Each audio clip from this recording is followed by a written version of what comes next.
Good morning. How you guys doing this morning? Apocalypse Survivor and Joe Paddock. Which reminds me, Joe, that thing you sent me. Hold on. Mike Whaley, how you doing? Oh, it's on the other computer. Okay. Put it on the flash drive.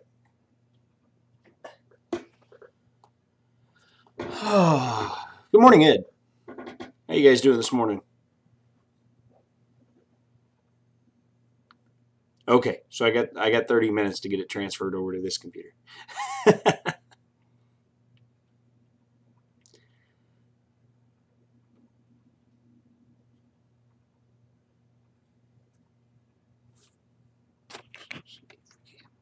Just a little bit. There we go. Let's go to the screen share. Been working on a new vehicle. More or less, it's taking some of the things that I've learned how to do better, and kind of remaking my Jeep using the MVS architecture. So that's as far as I've gotten on it so far. But that's not what we're here to do today. So I'm going to save, and we're going to open a new file. Get my chat pulled back up where I can see it.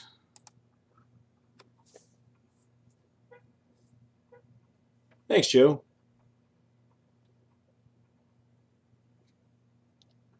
Heard a horn honking outside. Good morning. Never let the machines win. And good morning, Matrix. So yeah, last time we talked about Blender basics, and we just went over some basic functionality in the program. I thought maybe today we would put those to use and start making something. Now this isn't going to be a long multi-part project. Maybe we'll do that in the future. I figured we would just make something simple today.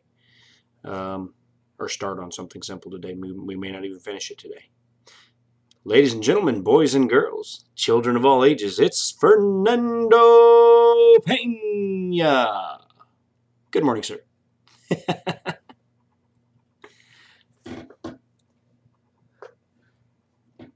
What I forgot to do was get me something to drink before I started. And I don't have a lovely assistant to bring me anything. So I may have to step away here shortly and run to the fridge and grab something. I'll be quick, but not just yet. So, good morning, guys. I'm glad you could join me today. So we're going to start off a brand new project. So just like every time when you open Blender the first time, you will see a cube in the middle of the screen, just like that. Now, I'm going to reposition this cube a little bit because we're going to work with our mirror modifiers and some of the basics that we learned in the last video, and I will recap those as we do them so that they become more second nature for everybody. That's the goal. Yeah, I forgot to wet the whistle. Yeah, train the dog to fetch beverages. If you could see him right now, he's unconscious over here on the futon in the. So yeah, no, he's not fetching nothing. Lazy dog. Joey. Yeah, he didn't even raise his head when I called his name. He's out. Some guard dog, huh? All right, so we're going to reposition this cube a little bit. We're going to slide it over.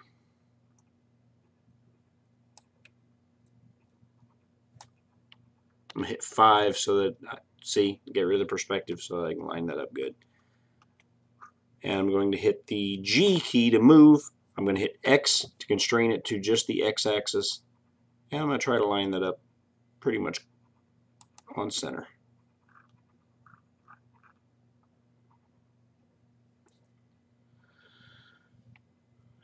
Hit tab to go into edit mode, Z to go into wireframe view, A to deselect everything.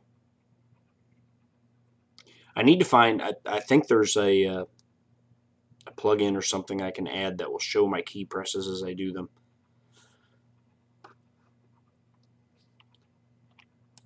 Just gotta be careful with that not to go somewhere and type in a password for you guys. So I'm going to hit the B key to do a box select, select those two vertices, and move them. Now I'm going to hit A a couple times to highlight everything, S to scale, Y to constrain it to the Y. I'm going to slide that down because we don't need this thing being that big.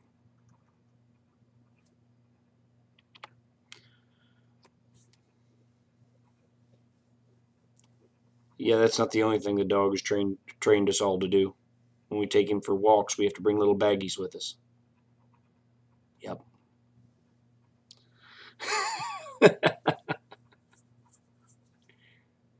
It's version 2.79. 2.8 is supposed to be coming out soon. 2.8 is going into beta soon anyway, I believe, last I saw. And it's got some exciting new features, biggest of which is a new rendering engine. Good morning, David Olson.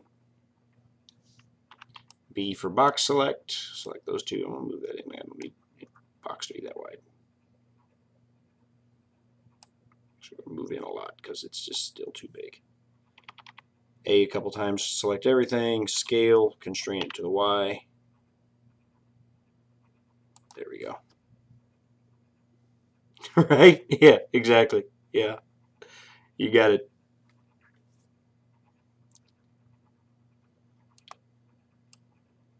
And then we're going to scale the whole thing along the Z and crunch it down. Get kind of a scale along the Z. Wait a minute. Anytime you're doing something like scaling and whatnot, if you realize you made a mistake, before you enter it, you can hit escape and it'll go back to where it was beforehand. Scale Z. Just want kind of a brick-like shape. Hit Z to come back out of the view. Now we're going to slide the whole thing up.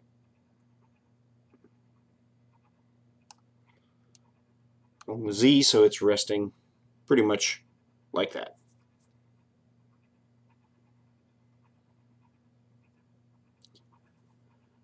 As new versions have been released, I really haven't noticed much difference in actually the controls and whatnot. So you know, once you learn one version, it's going to stay pretty much the same. The actual process of modeling, the things that get added are usually things to make certain processes that you would do easier, or to add functionality. Like in this case, the biggest thing that everyone's talking about is the new rendering engine. The new rendering engine, they've got some like photorealistic renders coming out of it from some of the images they've shared with us, where they're putting like monsters in the trees of an actual photo and stuff like that, and it looks, you know, very convincing. It's pretty cool.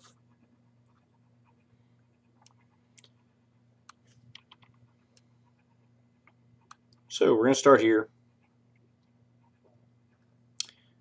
Let's grab, we're going to go to the edge select tool.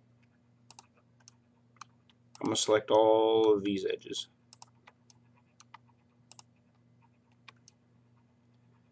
And now I'm going to bevel them. Control B to bevel. Slide the mouse out a little bit.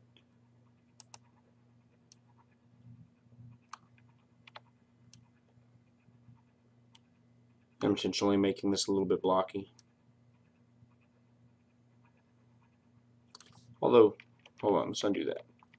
Let's bevel it again. Let's scroll the mouse wheel up once, maybe twice. Yeah, round it off just a little bit. There we go. Let's do that.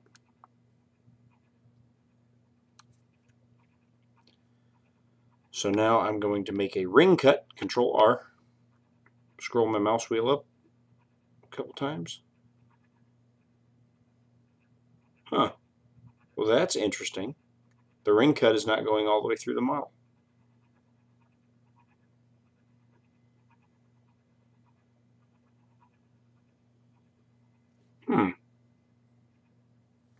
That's unusual and should not be doing that. The ring cut should still go all the way through the model. Maybe because I applied the bevel first. So, alright, we're going to undo the bevel. Now we're going to try to ring cut. Now the ring cut's going all the way through. Sometimes procedurally, Blender doesn't like certain things that you try to do. I'm going to scroll my mouse wheel up once, hit enter a couple times to lock that in. But while I'm still selected on those lines here and here, I'm going to hit the S for scale. I'm going to scale them, hit Y to constrain it to the Y, and I'm going to slide them out a little bit. And now I'm going to move them back a little bit. So what I did there is I widened the selection and then moved the whole thing. So now we have this these nice two lines here that we added, and you saw how quick and easy it was. It's no problem at all to do. And now I want to add another ring cut long ways. I've barely planned any of this out, so I just thought about it last night right before I went to bed. Good morning, Minnesota Maker. I will try to keep up with chat. Sometimes when I get to looking at the screen, I forget to look at the chat. So if I do that, just, you know, holler at me, smack me around, something. It's okay, I understand. I'm used to when I start doing something wrong in my music streams, you know, there's someone there to smack me around. So my wife is an excellent producer and director. So now we're going to put that bevel back in now that we got those cut out the way we want. So Control B to bevel. Scroll the mouse wheel up a couple times to round off the bevel a little bit. There we go.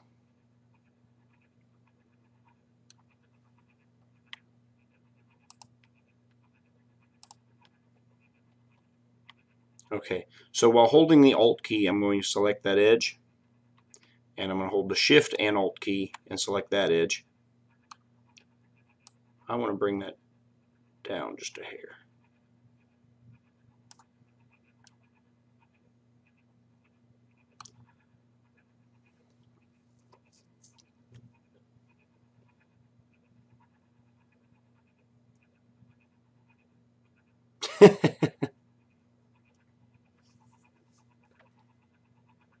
Well, good morning, Ryan, and sorry the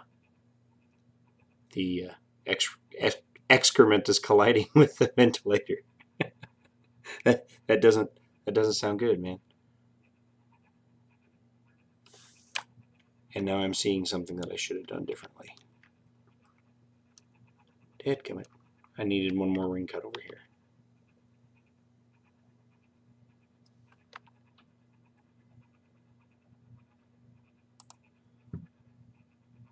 Let's see if that'll do it. Even though it doesn't cut all the way through, it might still do what I want it to do. Hold down Alt and Shift and select those two.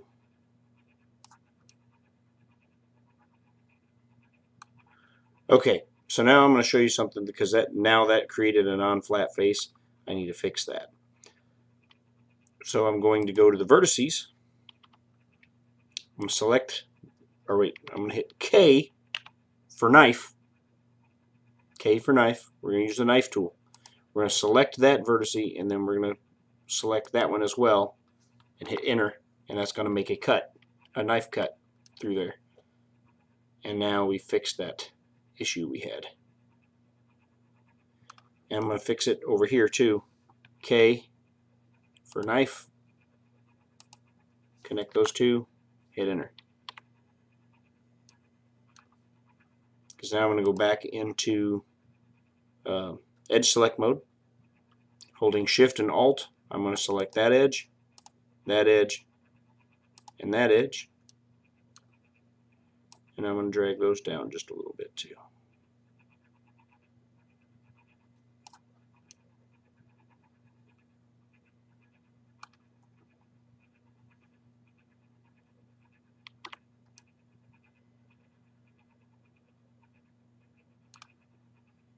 It looks like I may have created a non-flat face here as well. So, go back into that, into the vertex select mode, use the knife tool, and I'm going to connect that one, hit enter, K for knife tool, connect those together,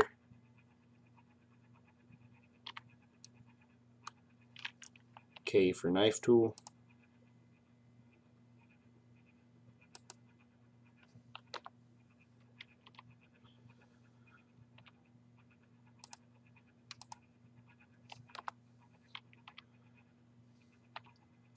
so yeah, procedurally I did some of this wrong, but as you can see I can go back and fix it with other tools that Blender gives us, like the knife tool. So now those are each individual faces. You can see a face has a dot in the middle of it.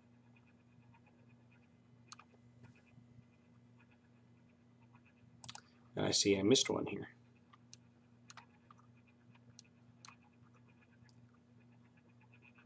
Or maybe not. Look like I did in the face view. So we probably need to do the same thing over here.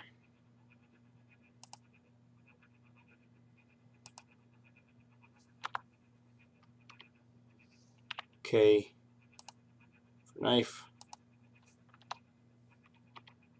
And I'm just, when you're seeing them be deselected, I'm just hitting the A key to deselect all.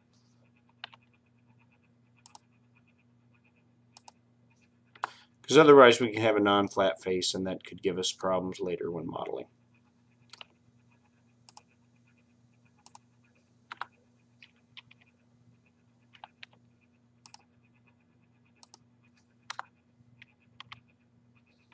K, select that one, hit enter.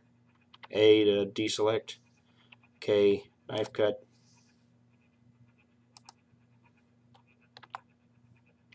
A to deselect. Alright. So here we go.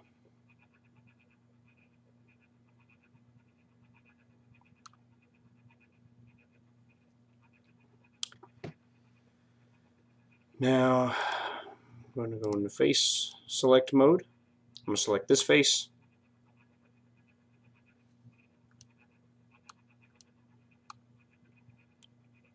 We're going to hit E. Whoops, I accidentally hit the wrong key. E for extrude. I'm going to slide it up. Then I'm going to hit S for scale. Scale it down a little bit. So we're using some of our basic functions that we learned in the last video to get this far. Is everybody following along? Now I'm going to hit I to inset the face and drag my mouse until I get it about where I want it.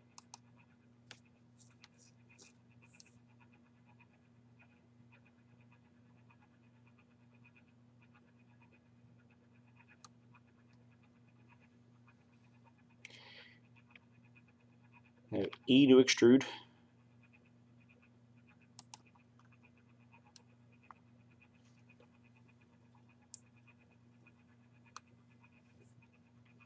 All right.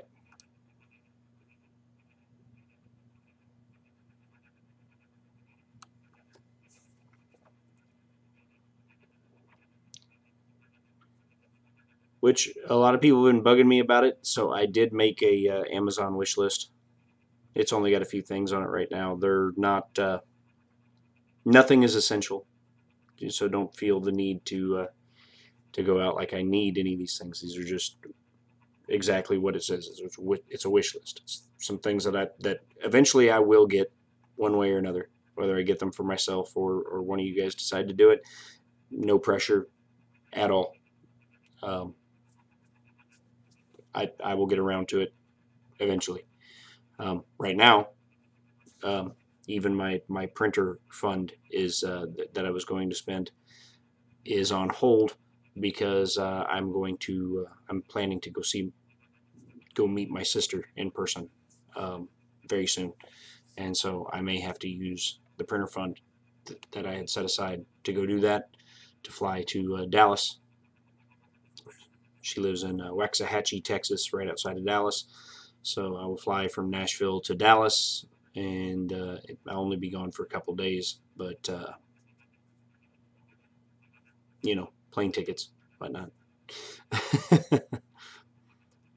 But finding out last Thursday that I had a sister that I didn't know I had, and is super exciting for me. And I've been talking to her quite a bit, either calling or over text message or Facebook Messenger and all that stuff. So we've been in constant contact since then. We're both super excited that I found her, and looking forward to trying to make up for some lost time.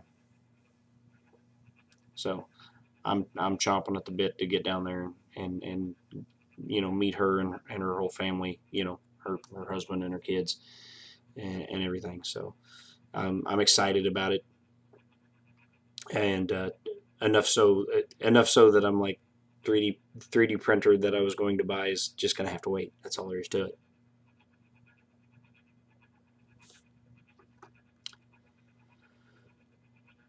So what inspired me to do this little project today is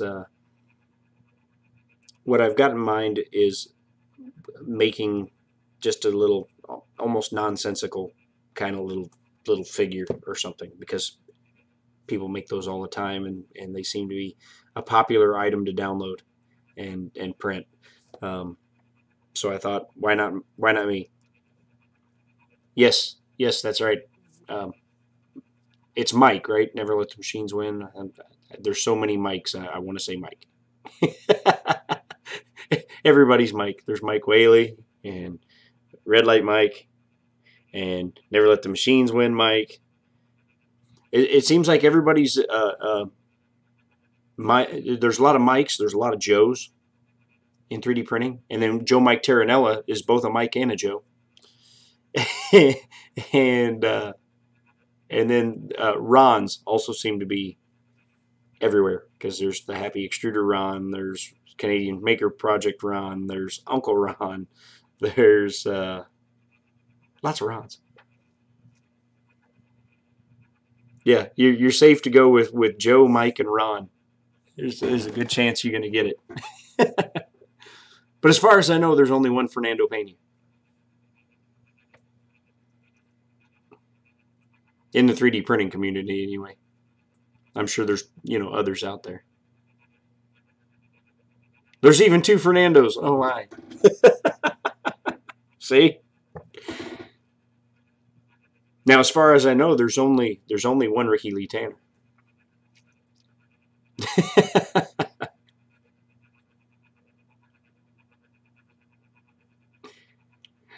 And I don't think I've ever gotten Matrix's real name. I just call him Matrix.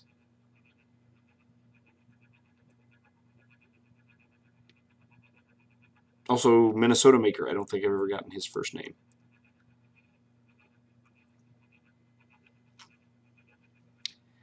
All right, so we're going to continue with this, using our basics that we've learned, and building this silly little character. That's all it's intended to be. So E to extrude, I'll slide it up a little bit. Now see why I didn't just continue that extrusion earlier, and if we decide we want to lengthen this or whatever, I'll show you how to do that as well. We'll scale out a little bit. So yeah, I thought I would make a a little robot. You know, just a little simple low poly robot today is what we're gonna to build. And this is his foot. This is 1 foot.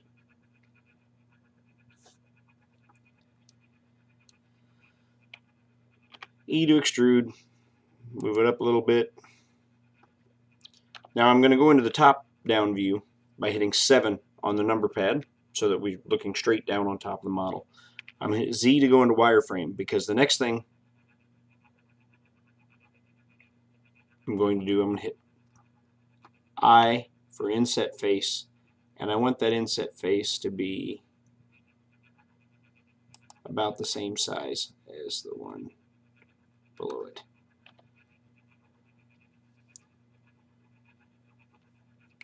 You just scale along the y-axis, and that gets us pretty much in line right there.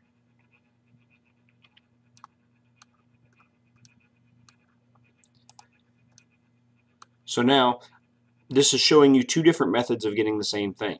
So I did an extrusion, extruded it, and then scaled it to make that shape. Another way you can do the same shape that I just did right there is to do an inset face and then just select that face in the middle and drag it up. So there is no wrong way to this. It's whatever method suits you best. Whichever method is easiest for you is the one that you should do. So whether you prefer to extrude and then scale to get that shape, or whether you prefer to inset the face and then just drag the face up a little bit, either one gets you to the same result. Both of us got us this you know, beveled edge like that, and it was simple. It was easy. So it was 2 different methods to yield the same result. And that's the cool thing about modeling is there's no, as long as the model is sound and it's manifold and it doesn't have non-flat faces or interfaces, or as long as it's going to be manifold and 3D printable, there's no wrong way to achieve the results you're looking for. But there are multiple different ways to get there. So if I can give you guys the basic moves that can be done in this, you can sit down and you can reach the same result a number of different ways, and it's just all about a matter of making it look the way you want it to look. So yeah, we're starting with his foot. We got it, came up, there's the lower part of his leg, and that's going to be like a bulge for a kneecap area, whatever. This, again, this is not some realistic thing. This is supposed to be a like cartoon and something easy for us to do. I'm going to E to extrude, give him the top half of his leg.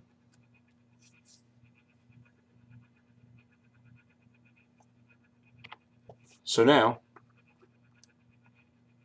we have a cartoonish little robot leg. Basic. The start of one anyway.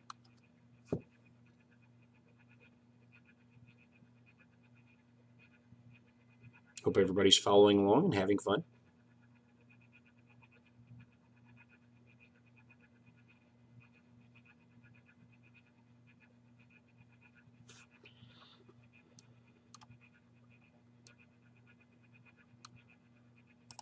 So now I need to make him hips.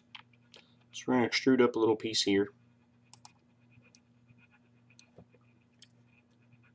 Good morning, Red Light. We were just talking about all of the mics in the 3D printing community. So many mics.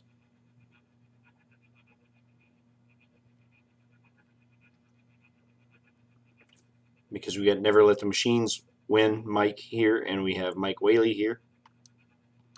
And now we have Red Light Mike here.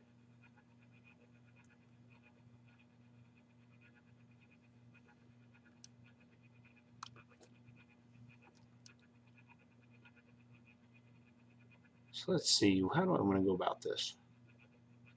There are different ways I can approach this.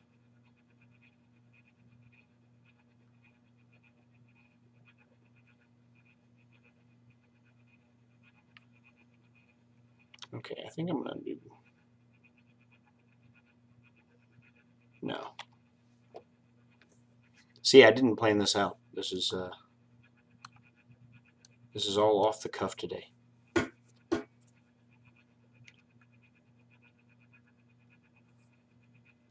Good morning, Sholm. Well, that's not true. Your son is also Sholm.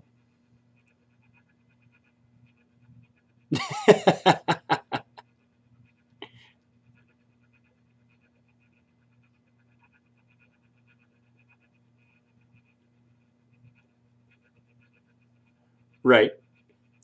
Yeah. I live in Central Time, and at 8 o'clock Eastern Time, I'm still taking my son to school. I don't get back to the house until like what, it was 7:35. I get back to the house, which would be 8:35 your time.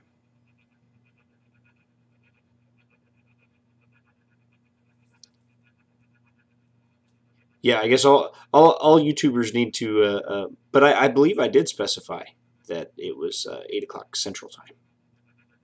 I think I did. I could be wrong. I go back and watch the video.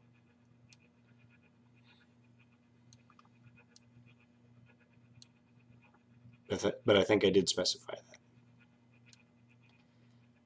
that. All right, let's see here. Let's ring cut this way. I'm just making a little goofy robot thing this morning. It's nothing fancy or not, you know, it's just basically kind of using it as a learning tool today.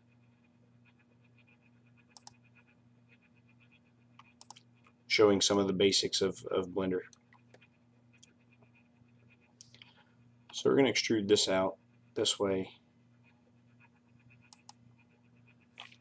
Then I'm hit S to scale and Y to constrain it to the Y.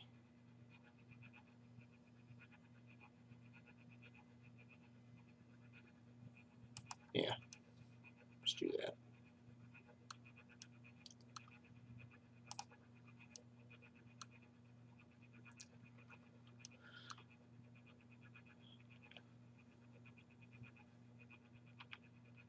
Extrude. S to scale, and we're also going to constrain it to the Y.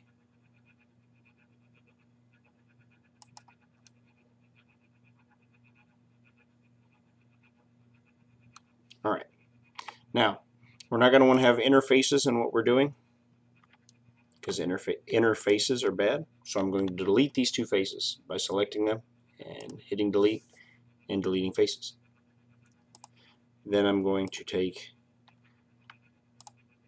This is more or less just to kind of go over some of the basic things that I showed everybody in the last video, and putting some of the really basic moves to use. So I'm going to select those two edges, and I'm going to hit the F key to make a face between them. Same thing over here. I'm going to hit these two faces, or these two edges, and hit F to make a face between them.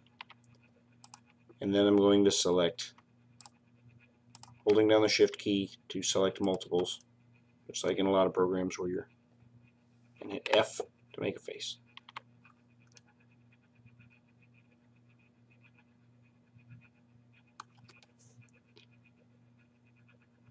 I've not been on Twitter yet this morning. I got home from taking my son to school at about an hour ago, and immediately went into getting everything put together to start streaming this morning. First molds last night, resin coming today. Cool. Well, I hope that goes well, man.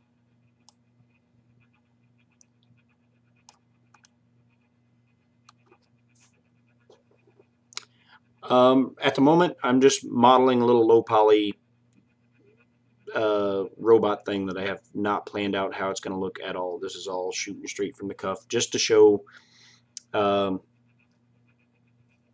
some of the basic functionality that we talked about in the last video.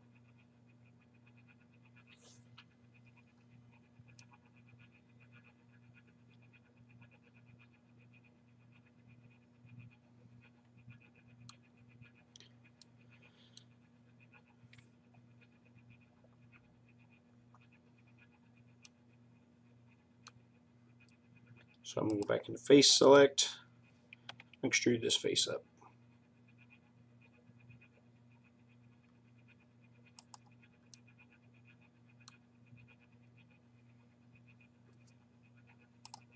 Select these two, top down view.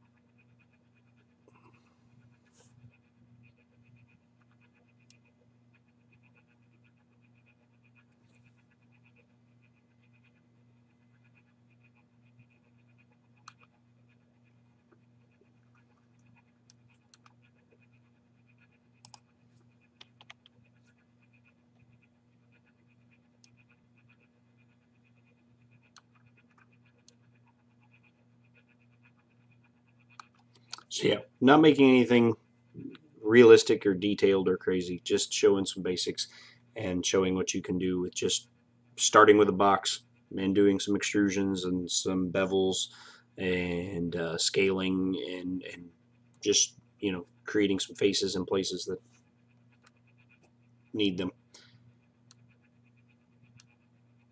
Basic moves.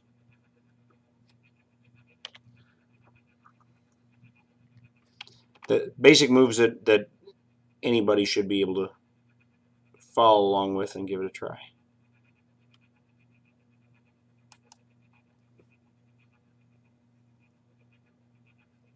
All right, Joe. All right, so again, we don't want interfaces, so I'm going to, because I'm going to close this off. So I'm going to delete those faces. Then I'm going to go back into edge select mode. Select that edge, and that edge. Hit F to make a face. Select that edge, and that edge, and make a face.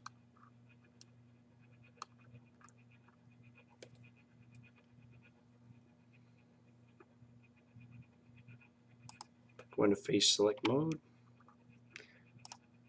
because we're only building half the robot, and we're going to make the mirror modifier. So where these connect together, we don't want faces, and so it's obviously going to connect together there.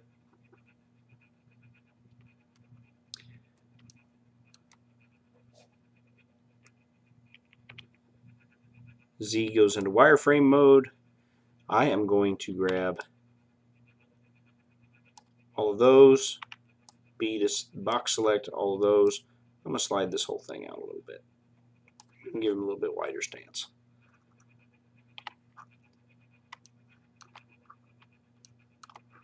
And now I'm going to select all of these, scroll, zoom in a little bit. I'm going to put them right on that blue line. So the ones I've selected, they're all lined up with each other. So I'm going to hit the G key to move, the X key to constrain it to the X axis, and I want to get it just about on that blue line there. I'll scroll back out, do the same with these 2 points here. That should get them all lined up. Scroll in so I can get real close and detailed like. Hit G to move, X to constrain it to the X, and slide it over. And that should have them pretty well close to lined up. The mirror modifier will fix some of that for us, because it will take vertices that are close together when you mirror, and you can tell that to fuse them together. Morning, Walter. Country Club's in the house. And Walter's on a vape break. So Z to come out of wireframe view. Go back into face select.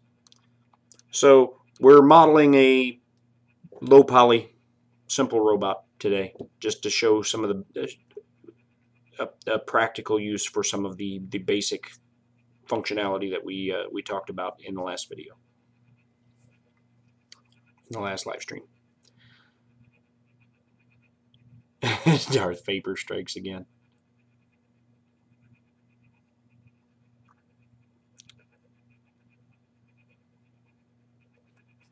So let's see.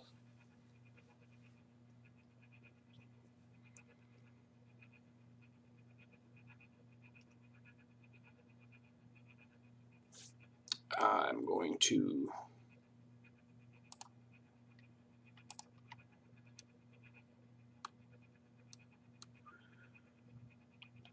extrude.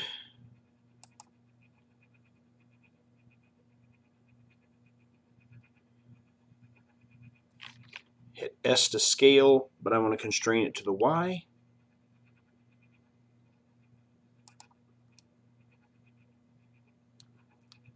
Now I'm going to go into edge select mode. I'm going to select just this edge and I'm going to move it in manually.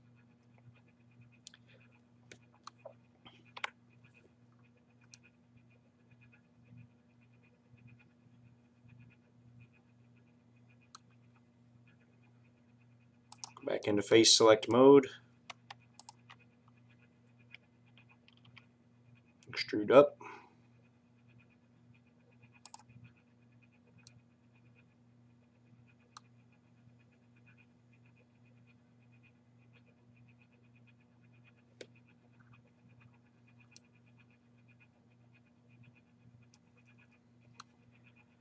Now we're going to E to extrude up again. Going to go just a little ways. That. Then I'm going to hit S to scale. Y to constrain the scaling to only the Y-axis. Scale it out a little bit. Then I'm going to grab an edge select mode. I want to grab just this edge and I want to do that with it right there.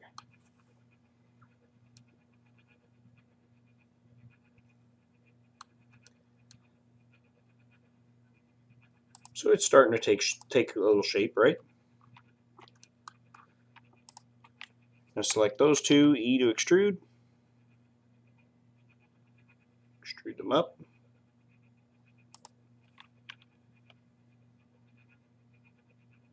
Hit enter. E to extrude them up again. S to scale. Y to constrain it to the Y. That in. Go back into edge select mode. Deselect that by hitting A. And slide that in right there.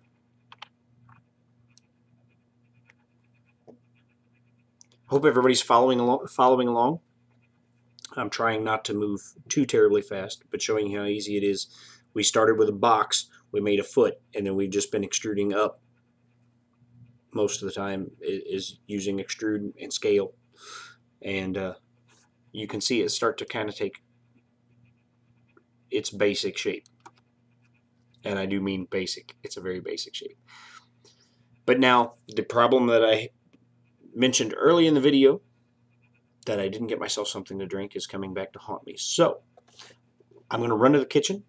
I'm going to get something out of the refrigerator while you guys that are following along, maybe some of y'all are modeling along, can kind of catch up. And if anybody's got any questions at any point in time, if you're following along and doing this while we're doing it, let me know. Or if you're just going to come back and watch it later, there's always the pause button. Pause button's your friend if I get to moving too fast for you at any point. I will try to explain everything that I'm doing as I do it. It should we should have something that starts to resemble a robot very soon. I'll be right back.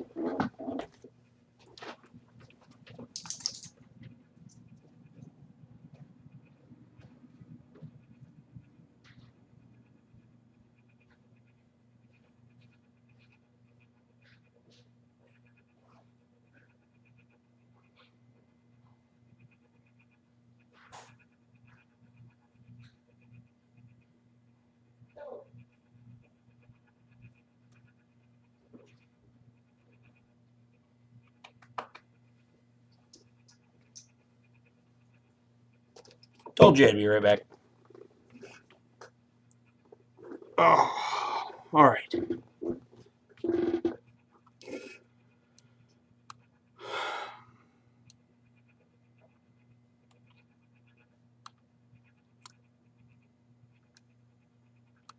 So I'm going to do a ring cut along here. I'm going to scroll the mouse wheel up once.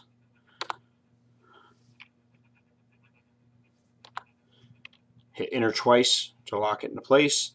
But while still selected, I'm going to hit S to scale, Y to scale them along the Y-axis only. I'm going to slide them out to about there. Just kind of eyeballing this.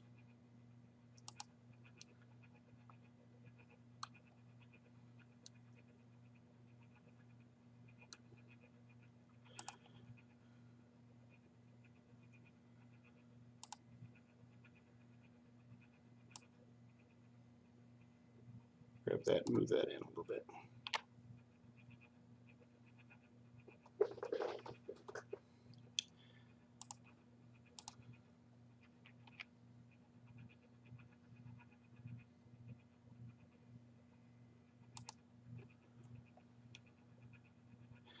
Just doing some extrusions to extrude out. Now, select this one and this one. Control B to bevel.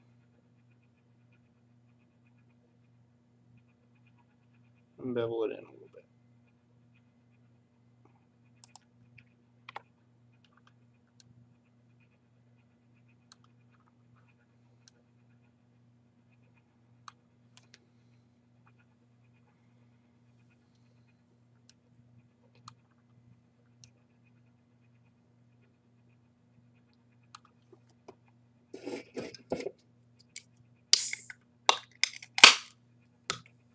I didn't want to be away long enough to make coffee, so soda in the morning.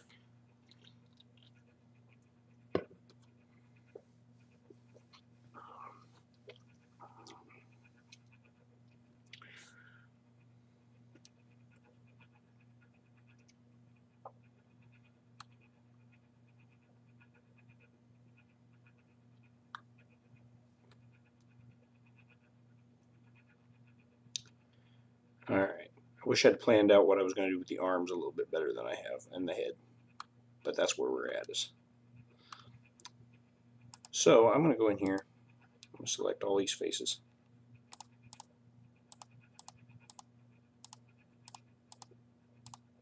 Delete them. We're going to take a look right now.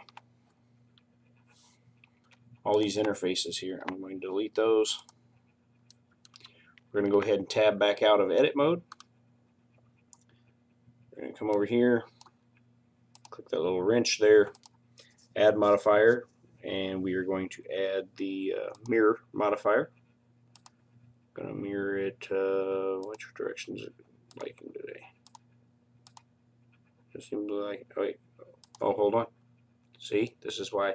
Okay, so the mirror is not doing what I wanted to do, and it's not doing what I wanted to do. Why? Because the origin point of the object is not at the center point. So we're going to hit, while the object is selected in object mode, Control Alt Shift C, and we are going to move the origin of all these options, origin to 3D cursor.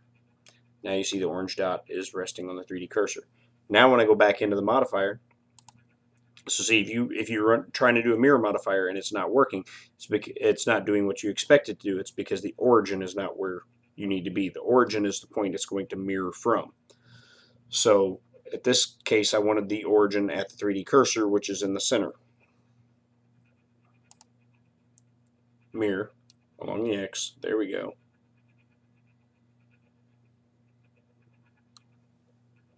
Later, Walter. Hope you had a good break and hope you have a great day at work. Thanks for stopping by. Never let the machines win. Mike?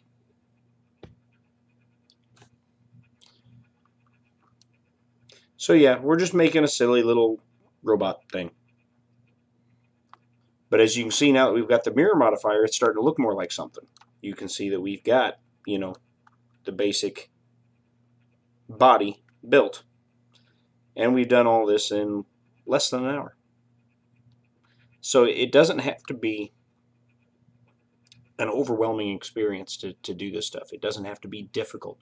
You can make something simple like this little low poly robot, and you don't have to spend, you know, an inordinate amount of time or have a high level of skill to do it. Using the most basic functions, we're making something.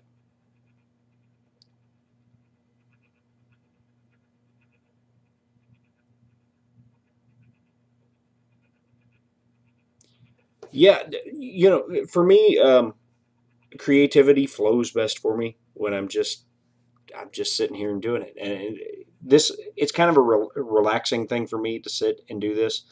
Um, if I wanted to, I could sit down and draw out detailed sketches and hash it all out, and then know where I'm going when I sit down at the program. And that's the best way to do it. But for me, this has always been just kind of my stress reliever. This is the thing that just kind of gets my mind off things.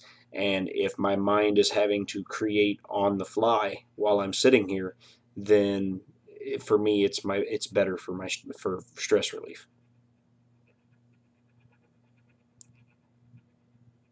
Good morning, Scalda.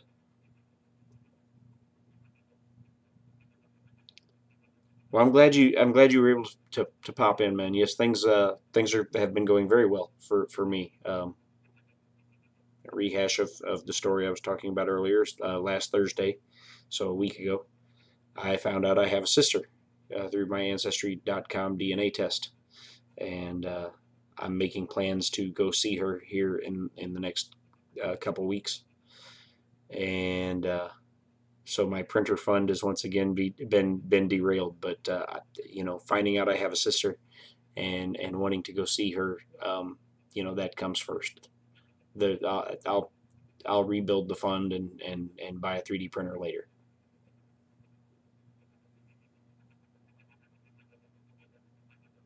Because she also did the Ancestry.com DNA test trying to find relatives. So we both did the Ancestry.com or Ancestry.com DNA tests, and our results came back as being close family. I've been looking for my biological mother since I found out the people that raised me were not my biological parents when I was 23 years old. And I'm 41 now. I had hired private investigators. Um, I was going to be on a television show that's what they do is reunite people, and they couldn't find my biological mother. So this was kind of my last ditch effort to find my biological mother, and I got my results back when we were in Myrtle Beach on vacation, and I had a close familial match. Now they can't say for certain what that match is. You know, they give you a range from close family to first cousin. That's the range they gave me, and it was a strong match. So I sent her a message, and I said, you know, hi, my name is Ricky Lee Tanner. I'm looking for information on my birth mother, um, my birth mother's name, and yada yada yada.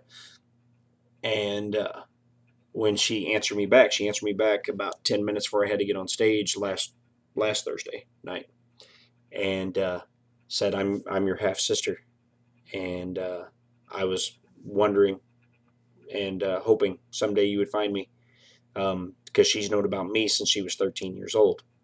When she was 13, our mother sat her down and pulled out a picture that she had gotten a hold of me, and said this is your big brother.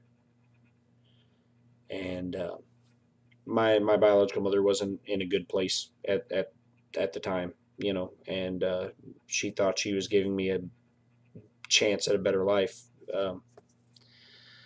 by giving me to someone else. But yeah, so then she got her life together, and she got her life together, and she got married, and she had my sister.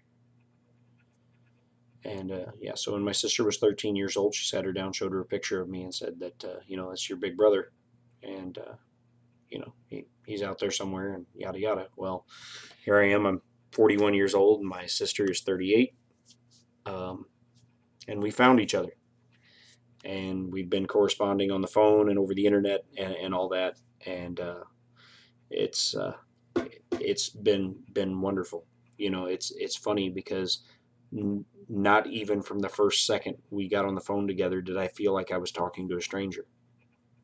It felt like family right away. It was it was amazing and a little more emotional than I thought it was going to be. And so um, I've been making plans since then to go see her. And so and I knew I had this money that I was setting aside for a printer. And I'm like, and I told my wife, I was like, well, that the printer's going to have to wait because I want to go see my sister. So I'm off on Tuesdays and Wednesdays from having to go downtown. I do my music live stream on Wednesdays, but that's something that I can reschedule or postpone or whatever need be. And I'm going to use the money that I had setting aside for that printer um, to buy a plane ticket to Dallas, because she lives in Waxahachie, Texas, which is right outside of Dallas. And I'm gonna fly out on a Tuesday morning. Haven't decided. We haven't figured out which one. A lot of it's going to come down to what our best deals on flights are going to be. I'll fly out on a Tuesday morning, get a rental car, go see her, and get a hotel. Spend the night, spend another day with her on Wednesday, and then fly out Thursday morning to come back to Nashville to be back in time for my Thursday night show. So, yeah, I know it's going to be pretty much wiping out my printer fund. I'll have to start over, but I think it's worth it. There's no think to it. I know it's worth it. I know it's worth it. Um, I said I'd love to come out there and get to meet you in person and your husband and my nieces and nephews, and get to meet them in person and give my little sister a long overdue hug. So absolutely. So I'm super stoked. I can't wait. So I'm probably going to book my flight tomorrow. Just get on and see what the best deal is, whether it's going to be this coming Tuesday or it'll have to be, if it's not this coming Tuesday, it'll have to be the 28th, because I'm playing a fair in Robertson County, Tennessee, on the 21st. So I won't be able to do it. If I don't do it this coming Tuesday, I won't be able to do it the Tuesday after. It'll have to be the Tuesday after that. So yeah, I am so unbelievably excited to have the opportunity to do this. So, which sometimes life has other plans. I thought I was setting money aside to buy an Anycubic Chiron. Instead, I was setting money aside to buy a plane ticket to go see my sister I didn't know I had. So, and through her, I also found out that my biological mother is still alive, and she wants to meet me. She's interested. But she's also nervous and a little scared. And I understand. I do. My sister said that my mom has a lot of regret and pain over giving me up, and so I just passed along my contact info. I said, let her know that I, when she's ready, she can call me, and let her know that there's no judgment on my side. There's no ill will or resentment. So I'm hoping that all works out for the best, and we're getting we're getting off the topic of 3D modeling, but and I'm sorry, but yeah, that's what's going on.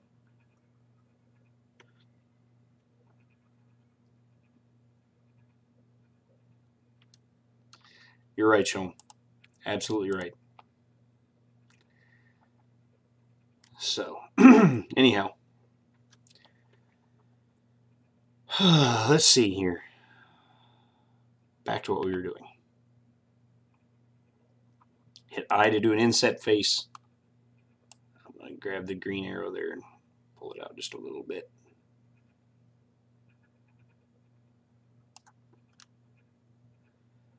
Give our robot some chest definition.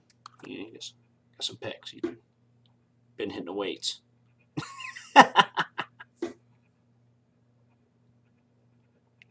No, man. You know, it is what it is. You know, I don't mind getting emotional when it's something that deserves it. And finding a sister, finding out I had a sister when I was, you know, I'm 41 years old. I spent my whole life, you know, I grew up an only child, and now to find out at 41 that I have a sister, I'm stoked, man. You know, I never got to be a sibling, so.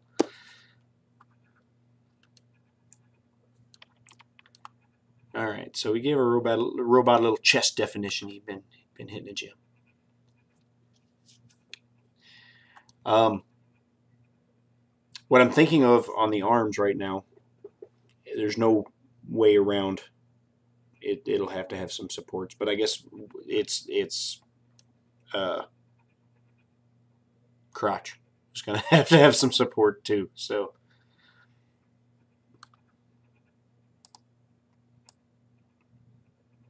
Speaking of, should we drag that down a little bit? Is that okay? Yeah, let's do that. So we're just making a basic low poly robot. Continuing on, I guess we'll move on to the arms now. There's no way to get around supports unless I like pose them in some way that would get away from supports. But like I said, we're already going to use some supports on the crotch, so it's not a big deal to use supports on this, I don't think.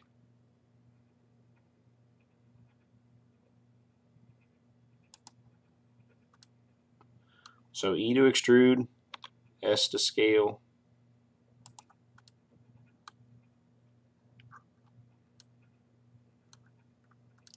And so you can see with the mirror modifier, we're building, everything that we're building is happening to the other side at the same time.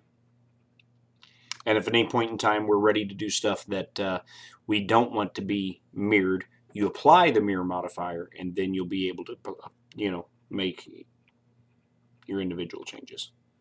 So E to extrude,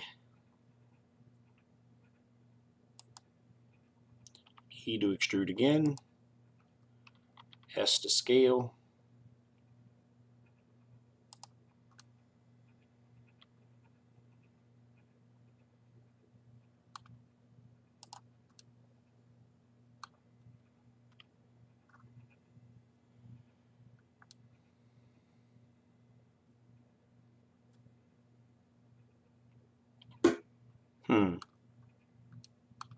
Okay.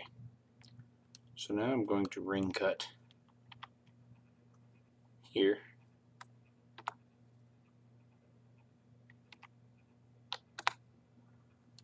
And while those are still selected, S to scale, Y to constrain it to the Y-axis. Move that out.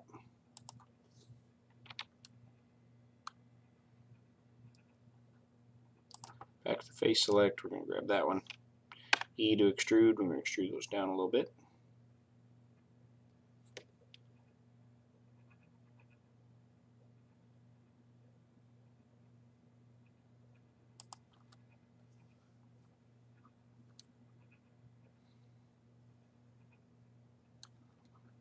Slide that back up a little.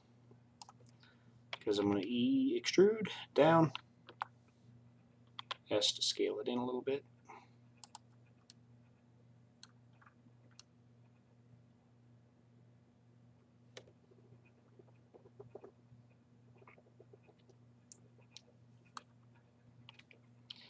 E to extrude down.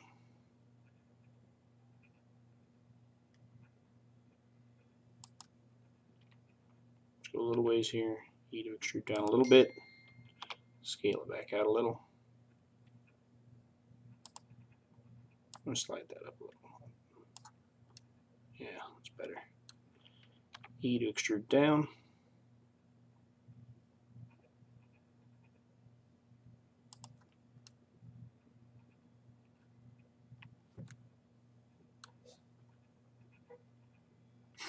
Why for why not? Who keeps walking?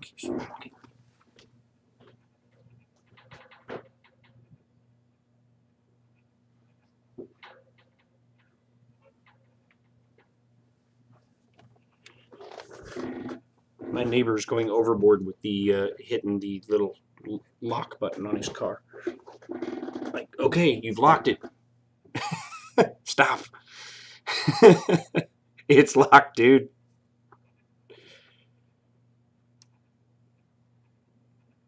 Pecs, dude, pecs. Morning, Brian.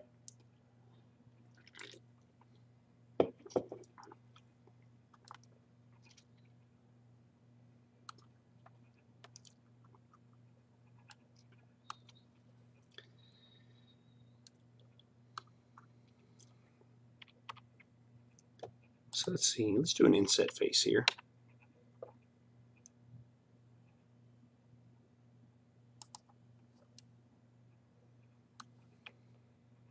E to extrude.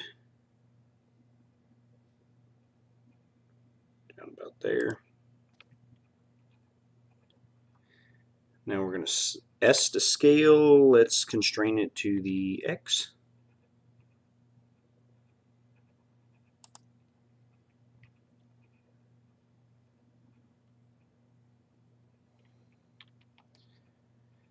E to extrude.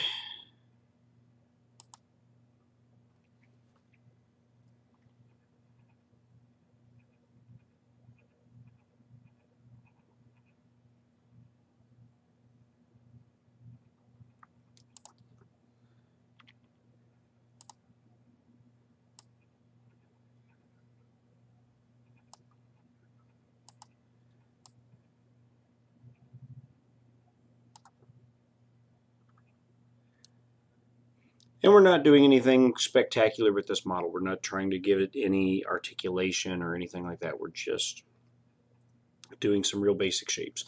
But again, I hope you all are enjoying, seeing this stuff and seeing, what you could make with just the most basic of moves in Blender.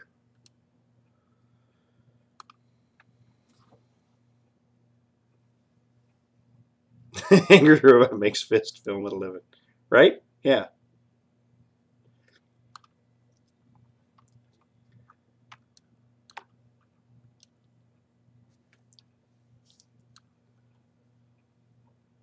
So let's see. What are we going to do with the head?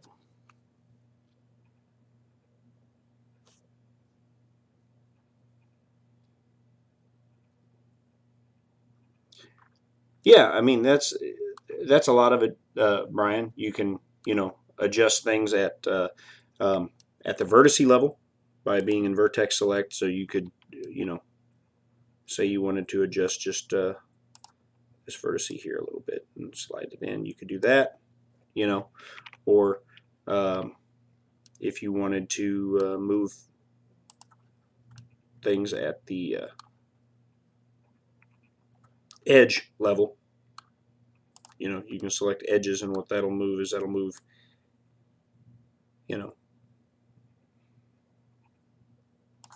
the lines in between the vertices, sorry. And then the faces, if you wanted to move those, you can grab a face and you can, move it. So you can see how each different tool does, or each different level of selection, whether it's face select, edge select, or vertex select, does different things.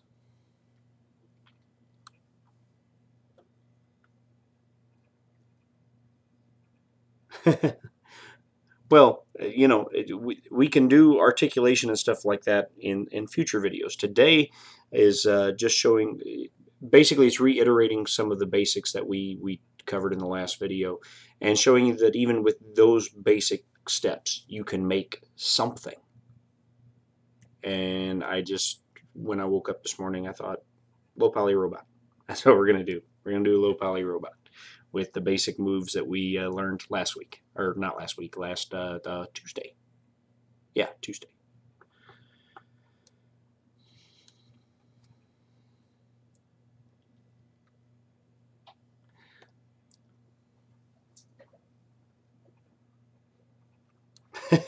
You just want to make a Rock'em Sock'em reference.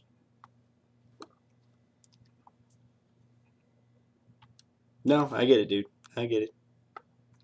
So, okay. Make him some sort of head. I did not show him. I had my music live stream last night, and then I caught a few minutes of the Uncle Jesse interview, which I need to go back and watch the rest of. I caught a few minutes of that, and then the wife wanted to watch a movie, so we watched a movie, and then we went to bed.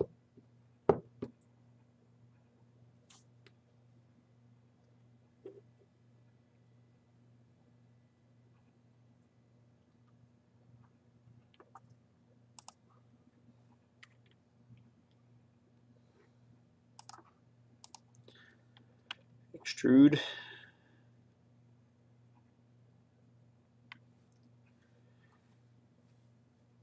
If we're going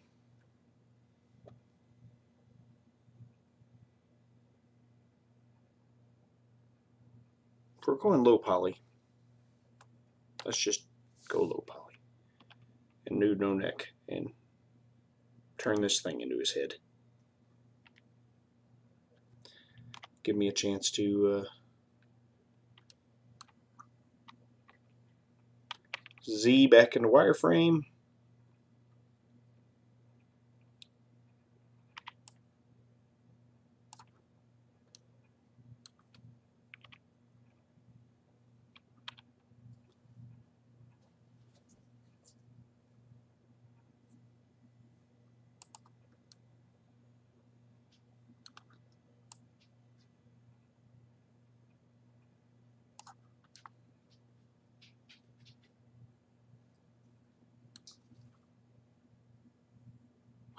Neck headbot. That's jokes.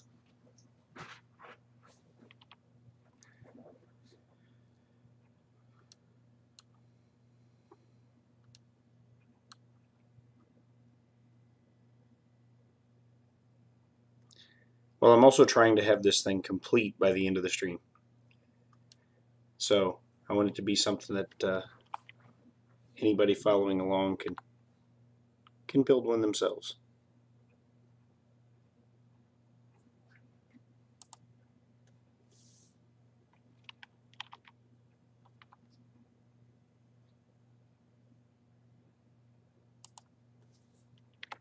So those are Control R for a couple ring cuts.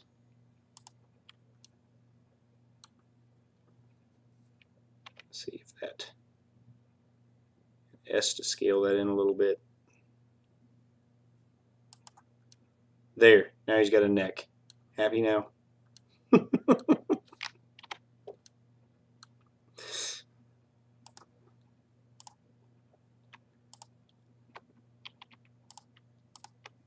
I'm going to select those two.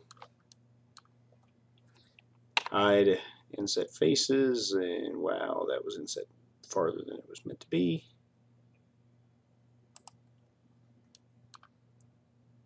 So I to inset the face, and just slide it back.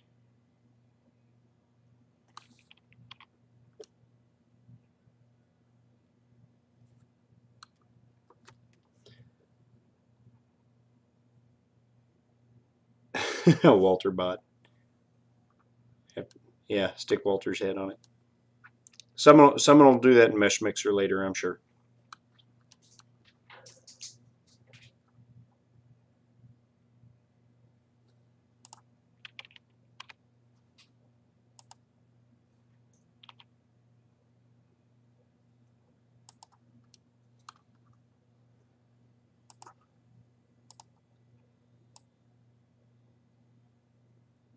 And you see what happened there? See where it snaps itself together like that?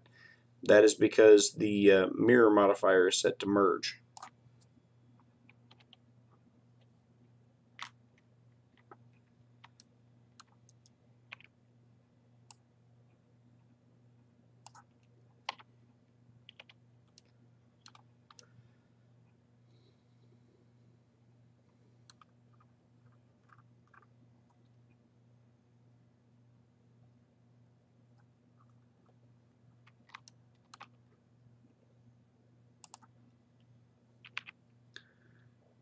Alright. So now I'm just going to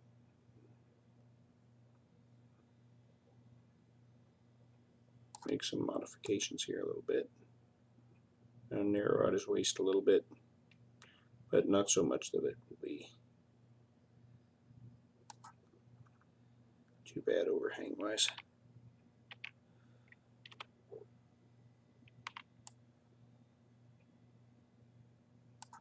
Grab all this and narrow him out a little bit.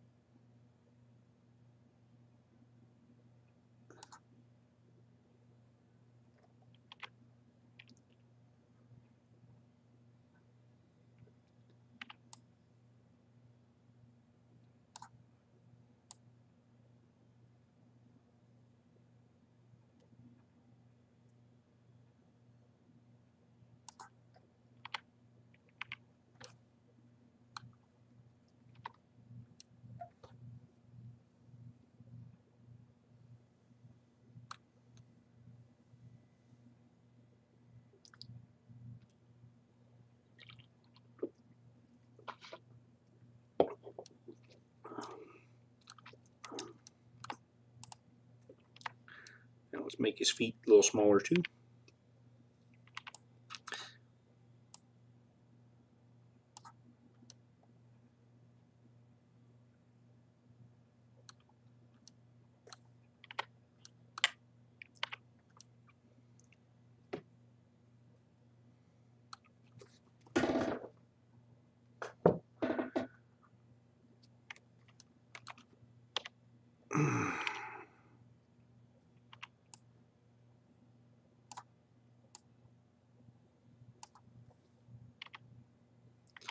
B is the box select tool. So I'm just messing with his proportions a little bit. I want him to have big feet because I want him to be nice when he's printed out, to have a nice stable base.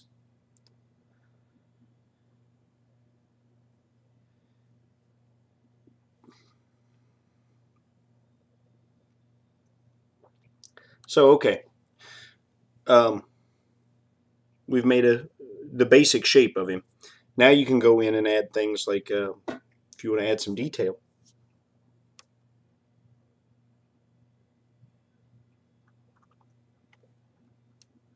Go in and add some detail. We can Control R for ring cut.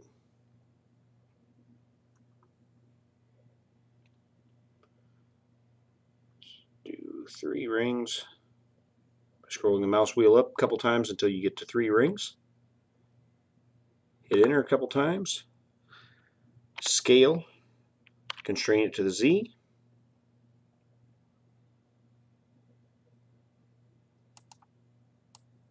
Move it down a little bit.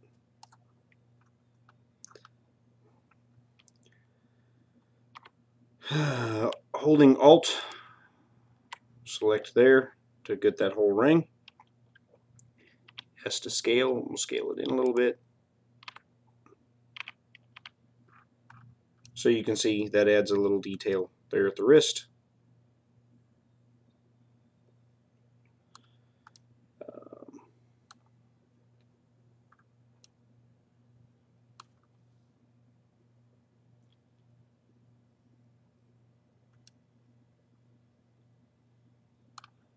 needs something on his shoulder.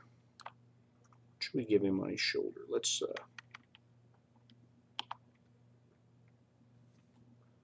do a ring cut here. Control R for ring cut. Let's scale it along the Z a little bit.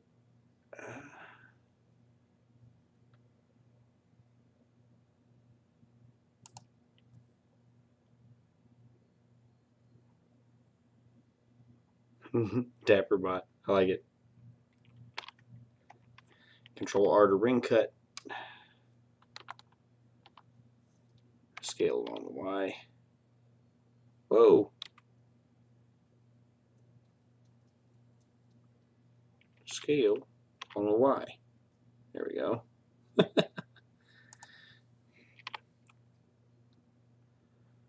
Going to face select.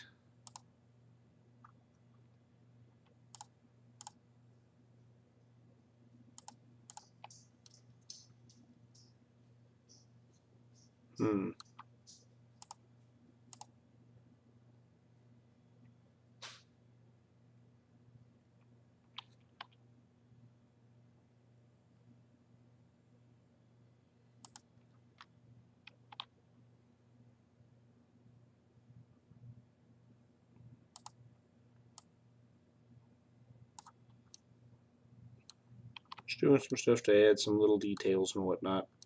Like I said, it's quick and easy stuff.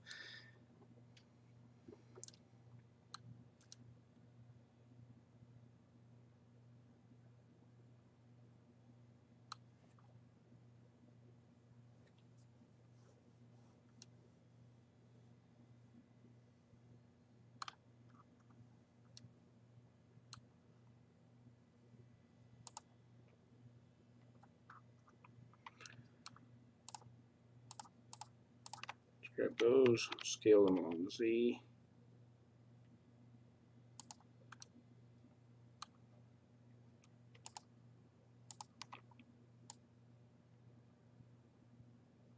There we go. It shouldn't be too steep of an overhang to print that.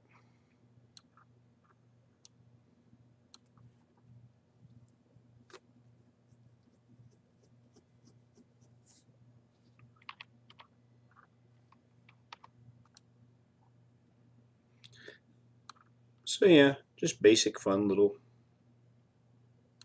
something we can do in short stream.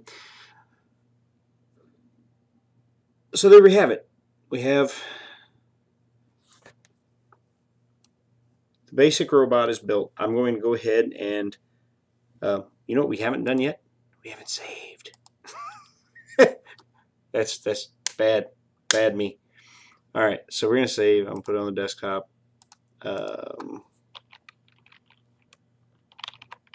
T3D bot and save it. Okay, and I'm saving it because I'm getting ready to apply a mirror modifier. Apply. And now you can see when I go into edit mode, the whole thing is editable. And now if I edit something on one side, it does not happen to the other side at the same time.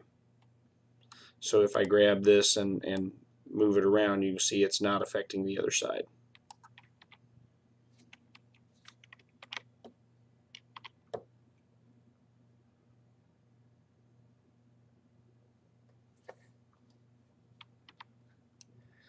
So there we have it. We have a you know, basic fun little robot that we designed in one day. So now we'll go into our 3D print toolbox now to see how we did. This could be ugly, folks. Here we go. Check all. And we have some non-manifold edges to clean up. Okay. So hit tab. I'll click on non-manifold edge. Where's our non-manifold edge? It's up here in the head. And I can tell, I don't know if you can see this on screen or not. Do you see how it's a little darker in between that area? That means, and I bet when I click over to face select mode, we're going to have some interfaces.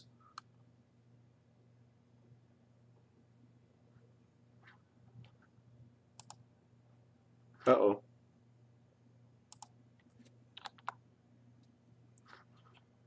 Hold on. Are we still live? Just, something just crashed on me.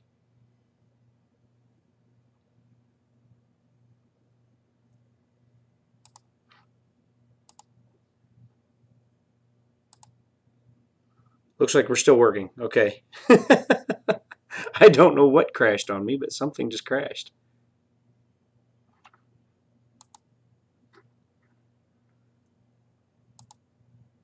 That wasn't fun. Let's not do that again.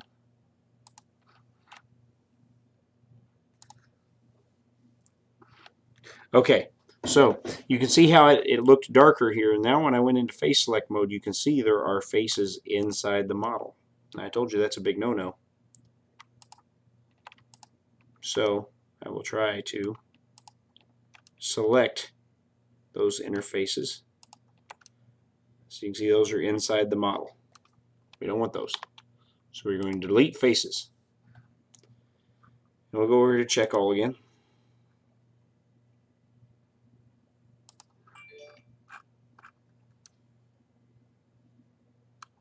Oh, how weird. Okay, so the intersect faces that it's giving us are down here. For some reason, there is a extra face just like floating in the middle of nowhere here. Let's delete that and see what happens.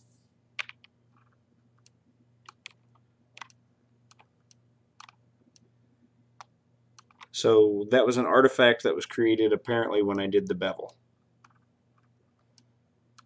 Sometimes Blender will create artifacts when you do certain operators. So check all again. We have non-manifold edges now, and but yeah, it's going to be there. All right, so let's cross our fingers, and we will let Blender attempt to fix it on its own. Make manifold.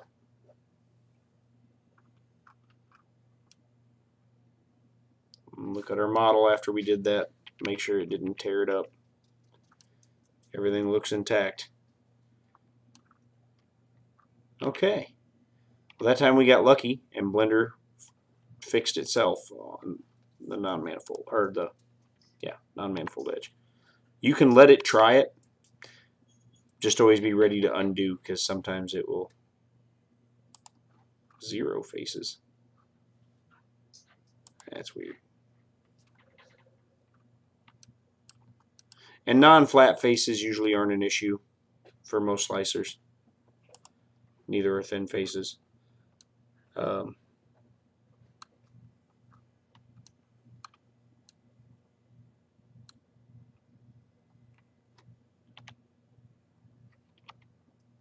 did something there.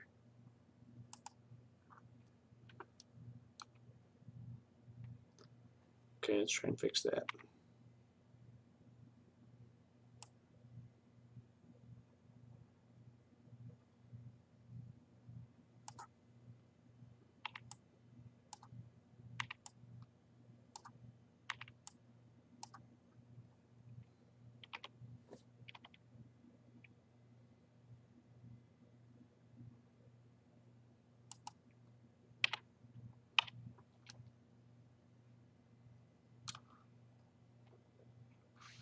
I guess that was when I was messing with the proportions on stuff. I accidentally did that. Okay. So we're manifold, which is the only part that really usually affects a slicer. So we now have a printable, low poly,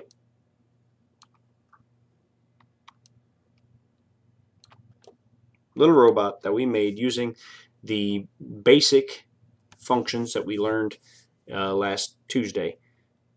So I wanted to show you how taking and using some of those real basic things, just extruding and manipulating vertices, ring cuts, things like that, you could make something. It's something fun. It doesn't have to be, amazing. It doesn't have to do uh, great things. We don't have to make the next Benchy. You know.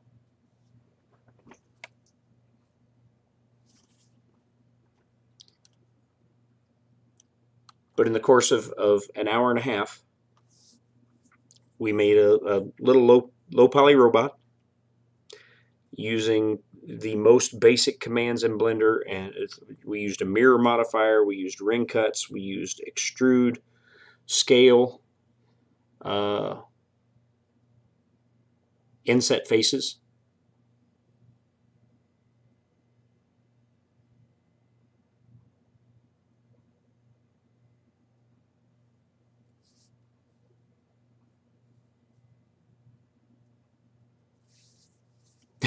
Something's got to stick, right? Yeah.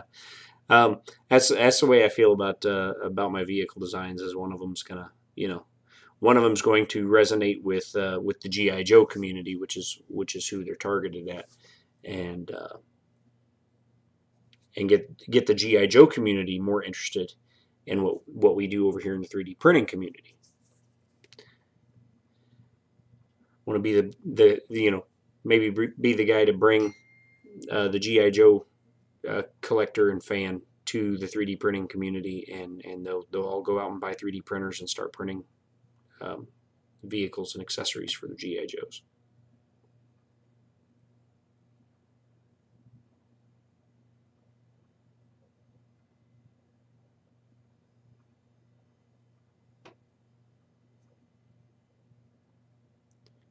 So yeah, it's simple, fun little robot that we built today, and it's not fancy looking. It's not it's not setting the world on fire, but it shows you what you can do with just a little time and the most basic set of skills.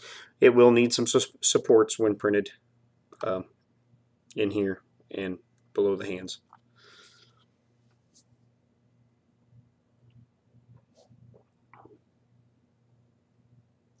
No, I'm not a part of the Joe groups on Facebook, but I'm a member over at histank.com, which is a forum with a bunch of GI Joe collectors. And I'm also I haven't been on there in a while, but a member over at fighting118.com, which is a 1/18th scale, not just GI Joe, but 1/18th scale collectors forum. Yeah, flamethrower to design that can set the world on fire. Yeah, and maybe we'll come back in and we'll revisit this guy, and we'll add some stuff to him and do some stuff. Maybe we'll articulate some parts of him in the future. Maybe we'll add some pegs to peg on some weapons, and we'll build him some weapons.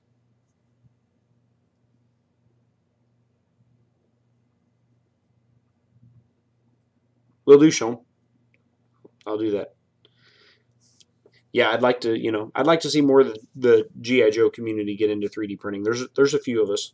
Um, there's a few of us that do it, and most of the people that do it are using, um,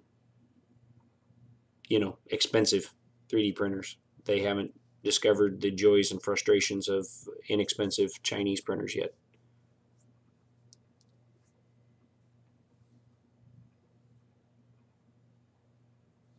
Yeah, I would kill to get my hands on a mostly complete Cobra Night Raven from 1980, was 86, 87. I forget, it was 86 or 87, but that was my favorite toy of all growing up that I had. That was the one.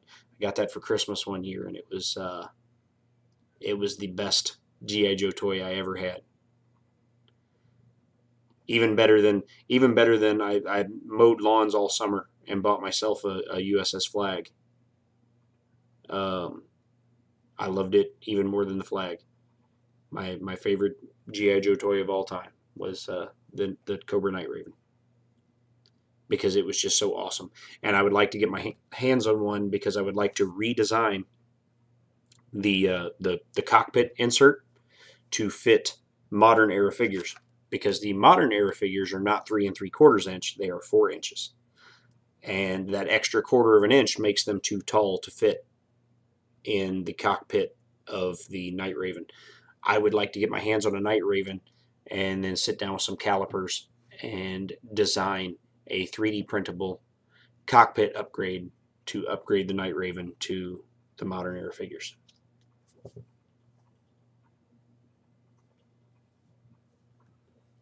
And maybe even a modern era insert for the drone plane that goes on the back would be nice too. But in order to do those things, I need one to do R&D on.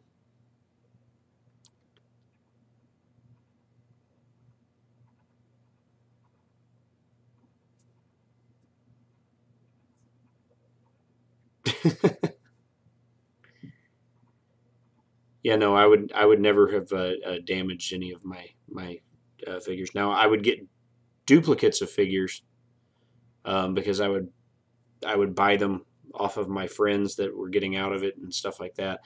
And then I took those apart, the duplicates that I had. I took them apart and I put them back together, and would and with some paint would customize their color schemes and whatnot. And I would make different editions of a figure that didn't exist, or in some cases new characters entirely. I enjoyed doing that, the customizing aspect of that, which is what made me want to get into making my own vehicles. And I've got some in the garage that I did, that I made custom vehicles using, cutting styrene and sanding and all that kind of stuff. And then when I realized that 3D printing had become an affordable hobby, I said, well, why don't I sit down and 3D model my own toys and print them out? Right. Yeah. If I had the shell, I would need the black part and the gray part with the the door that goes up and down for the cockpit. That's all I need. That's all I have to have.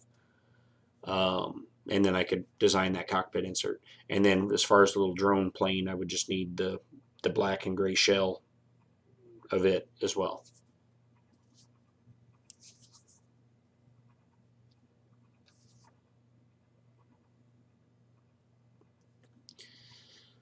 And then I could model something, print it out, test fit it into the vehicle, and perfect the design, and then I would like to put the design up on Thingiverse and share it with the Joe community and say, 3D print this and make your Cobra Night Raven, except the modern era figures, the taller modern era figures.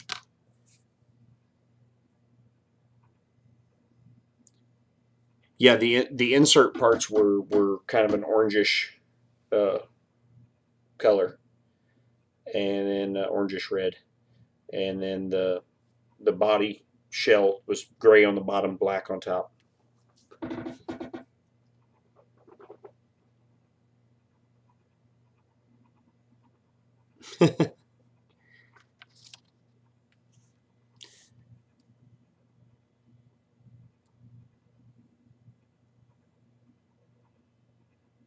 Yeah, but it wasn't a red. It was kind of an orangey looking red. Now the glass in the canopy was red, and they made a Night Raven for the movies that came out not too long ago, but it was much smaller and much flimsier than the one from the 80s. So yeah, the one from the 80s is the one I'd like to have, and I would like to modernize the cockpit design on it. Good morning, 3D printing trucker.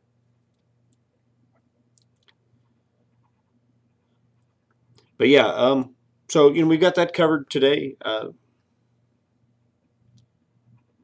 Maybe I show you guys how to export this once. So once you finish a design, we're going to export it. Which, wait, let me get the scale on it first. I forgot to do that too, because this thing could be huge. I don't want it to be huge. Let me select a couple points here. And I'm almost betting it's huge. Pick one at the top and one at the bottom. We're going to display. This is the measure it tool. I'm going to segment on it, show. Yeah, it's huge. So we're going to scale it down first. Get our measurements in millimeters. Right now it's 281 millimeters tall. Big robot. I'm going to scale him down. Scale him down, what, about, it's making about 70 millimeters tall-ish. There we go.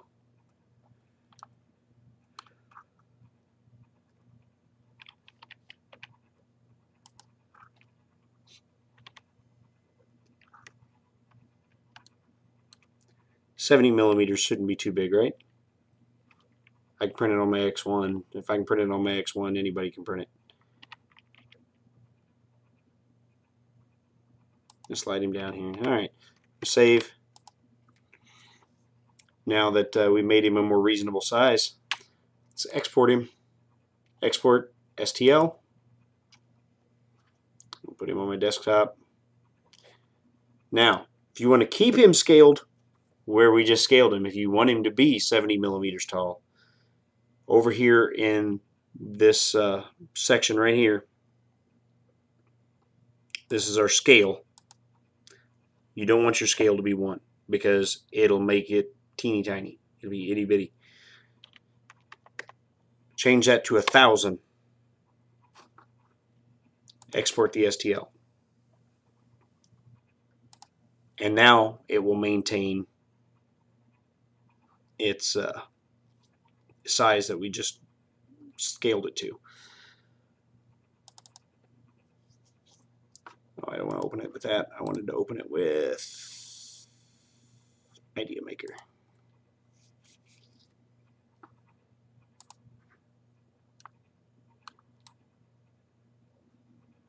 So there it is. You can see by the green check mark that the model is manifold.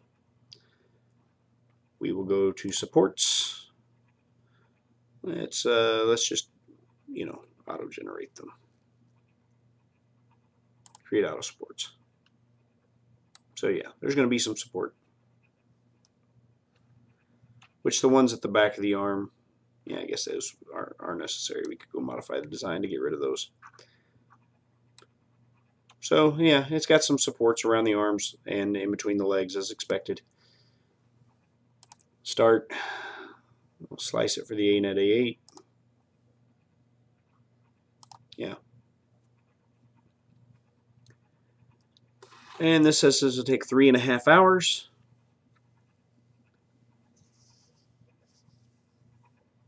And estimated price of 41 cents worth of plastic.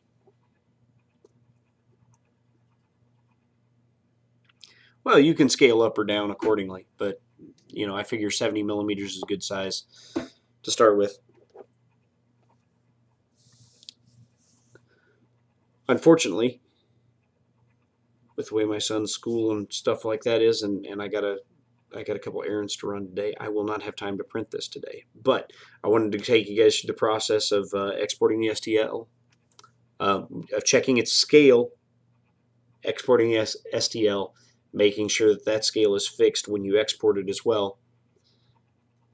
Then showing you that you can bring it into your slicer, slice it, and everything is as planned. Everything went off without a hitch.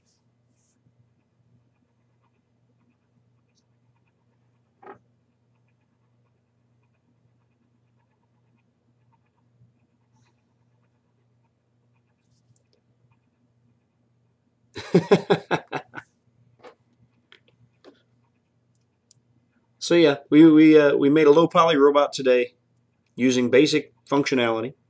We went all the way through from, we started with a cube to a sliced robot in a slicer, ready to be printed. So in one less than 2 hour stream, we did all that. So that's just to show you guys, even the most basic stuff that I've showed you, you can sit down, and I didn't plan any of this out. I designed nothing ahead of time, and make something. Now, I recommend for most of you to probably sit down and, scribble on a napkin, you know, draw on a piece of paper, something like that, and have an idea in your head at least before you sit down. Not everybody works like I can work like I do, where it's all visualized in my head, but it is what it is. It's relaxing for me to do it. That's why I do it that way.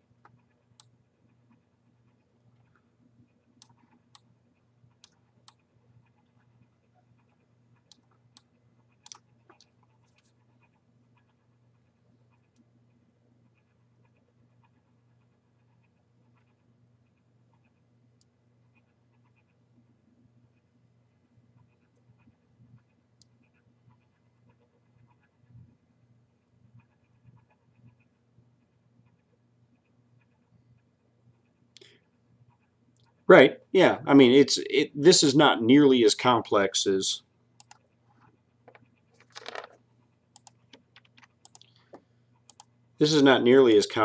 something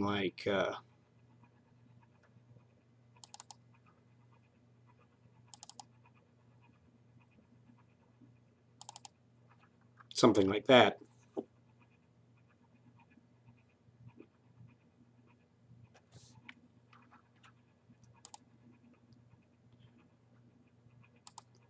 Or the latest thing that I just started, that.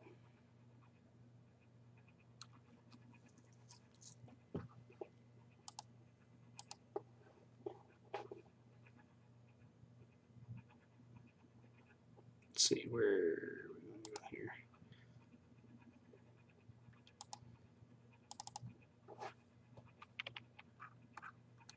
Or that.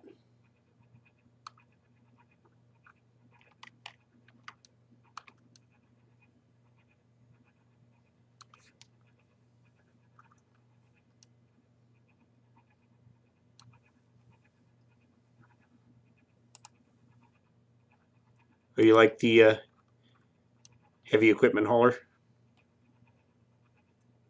Like tank hauler? Well, my plan was to start printing that out and testing it when I got the Chiron, but I'm not going to get the Chiron for a while now.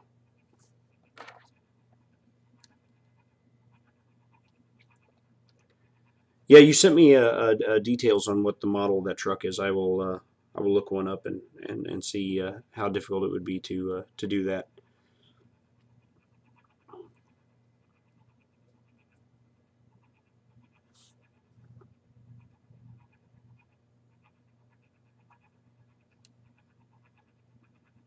Which this one, the wheels on this one are my favorite of the wheels I've designed so far.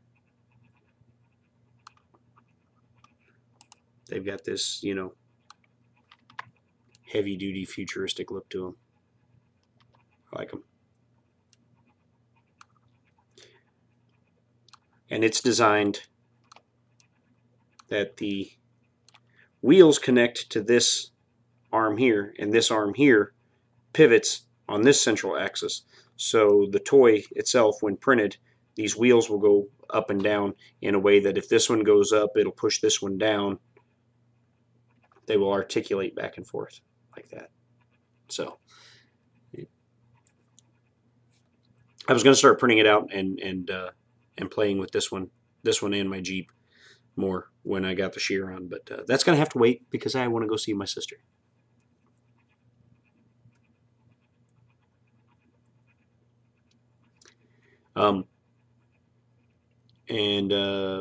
Mr. Buttram, if you're still here, I did go ahead and make an Amazon wish list. I believe you were the one who was razzing me about making one. So I made an Amazon wish list. It's just got a few rolls of filament on it right now, and a microphone that I definitely don't expect anyone to pick up. It's a microphone that I want to get because I can do my recordings for my music with it as well as do stuff for the channel.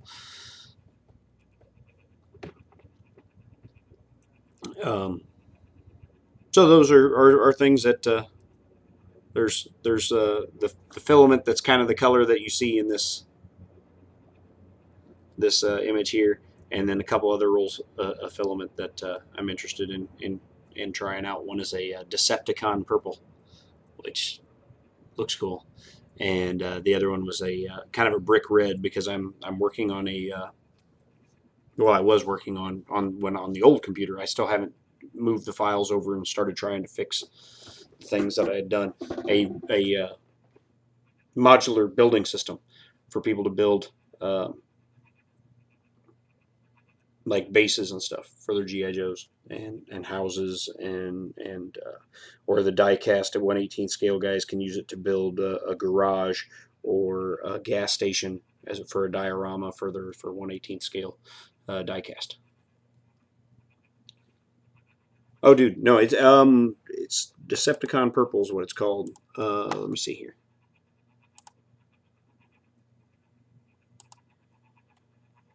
Put it over here on the screen share.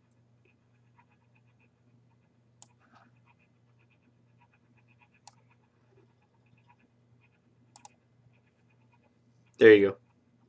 Decepticon Purple by Paramount 3D. I haven't tried their filament, so I don't know if their filament's any good. But I think it'd be a fun filament to do, to try. Yeah, more like it's kind of like Shockwave purple, I would say.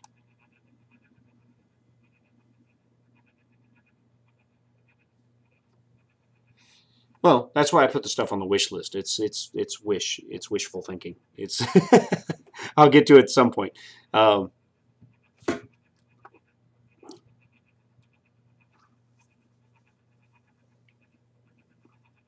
Yeah, it's not the cheapest filament out there. I mean, it's not the most expensive either. I mean, it's a full kilogram for $23. It's not like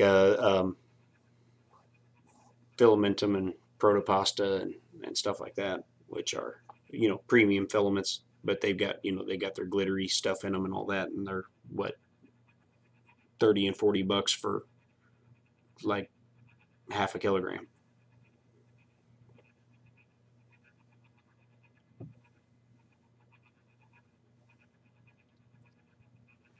But I would like to do some GI Joe Transformer crossover vehicles and stuff as well. I'm not brave enough yet to try designing my own Transformer with all the articulation that would be necessary to transform it. But I'm getting there. I'm getting there. I will reach that point at some point that I will be willing to try it. Frames. I was going to show you guys progress on the Micro Racer. This is inspired by a Transformer. This is inspired by Wheelie from 1986 from the movie, the animated movie. But it will fit GI Joes and is in size and scale with this Iron Man go-kart. So it's going to be the same width and approximate length as that. And it's almost there. It's almost ready to print out and test. And Roy Holly, who printed my truck, I'm going to give him the first stab at some of these things before they go to Thingiverse. So he will get his hands on them first because he went through all the trouble to print and assemble the truck and did so faster than I did it. Yeah, OpenRCing, that would be cool. It might be difficult to OpenRC at that scale, though. It's pretty small. But that'd be fun. It'd be a lot of fun to have OpenRC scale GI Joe go-karts.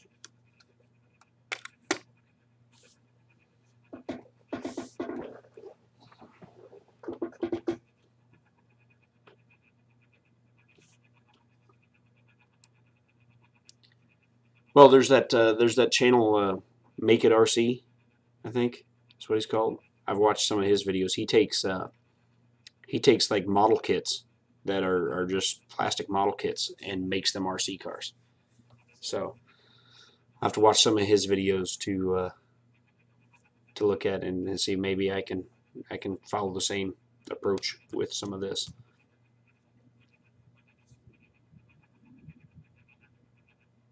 But yeah, I would love to take my MVS system, which I built, you know, the truck and bus and stuff on, and modify it so that I would make the panels. Let's see here. Let's get the transport truck. Or I could take like this transport truck, and all it would be to make any of my MVS vehicles open RC is design things that all the steering fits within this panel for the front, and then you know, just design a panel that mounts all that there. Then back, you know, here, design it to handle all the drive wheels and gears, and then, you know, maybe these design, you know, panels are designed to hold the batteries, because there is on this truck especially, there is room in between the bottom panel and the floor of like the bed. There's room to put batteries and motors and all that kind of stuff in it, so it would definitely be possible. And so if I could take Daniel Noray's design for the functional parts of the OpenRC and then make the bottom panels that would house that, and then it would be something you could literally, any of my MVS designs, you could just print those parts out and make them into OpenRC vehicles. It would be neat.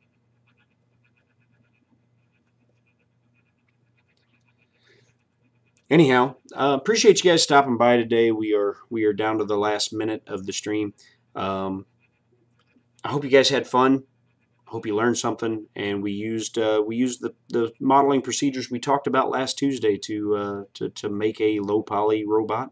And we took it all the way from a cube on the screen to a sliced model in a slicer, and we did all that in one stream using the most basic procedures.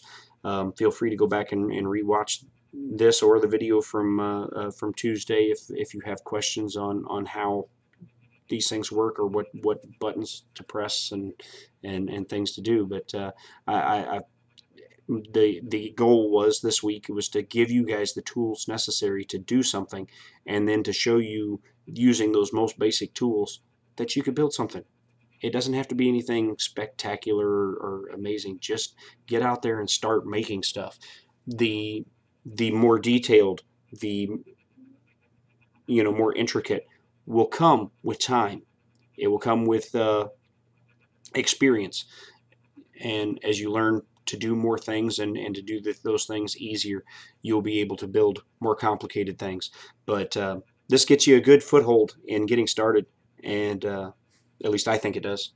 If you think of something later that I didn't cover, that you would have liked to have seen covered in these basic beginning to streams, let me know, and I'll cover them in a future video. Yeah, appreciate you guys stopping by.